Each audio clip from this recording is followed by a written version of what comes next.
this regime is the reason we have such mammoth corruption in our country.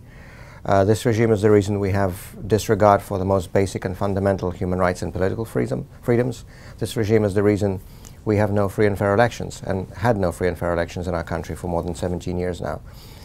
And people are becoming increasingly fed up and increasingly ready to stand up for their beliefs, their rights and their dignity.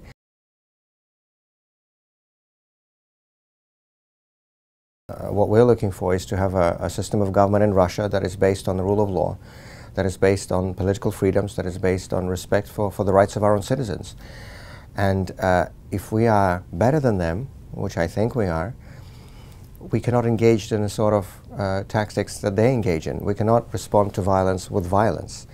We cannot respond to their repression with our own violent acts. No, I think it's a question of principle, actually, for us, that our movement is peaceful.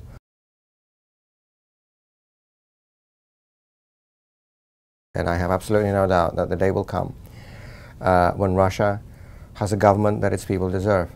A government that is based on free and democratic elections, that respects the laws and that respects the rights of its own people, and the government that is answerable to the people, as opposed to being an unelected dictatorial regime. I have no doubt this day will come. It will take time.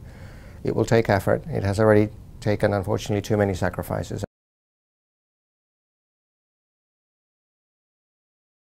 I was poisoned in Moscow for the first time in May of 2015 and for the second time just in February of this year. And both times doctors estimated the chance that I will survive at about 5%. That's what they told my wife. I was in coma, I was on life support, I had multiple organ failure. But I'm very grateful to them, to those doctors, for saving me, and I'm also very grateful to be here, and very fortunate to be here. But as I said, many of our friends have not been as fortunate, and I had the 5% chance, at least, to survive. Boris Nemtsov did not even have 1% when they put 5 bullets in his back on that bridge in front of the Kremlin. So it does take sacrifice, it takes time, it takes effort, and it's not easy. But I have no doubt that the day will come when Russia has a system of government based on rule of law, based on respect for human rights, and based on respect for its own people.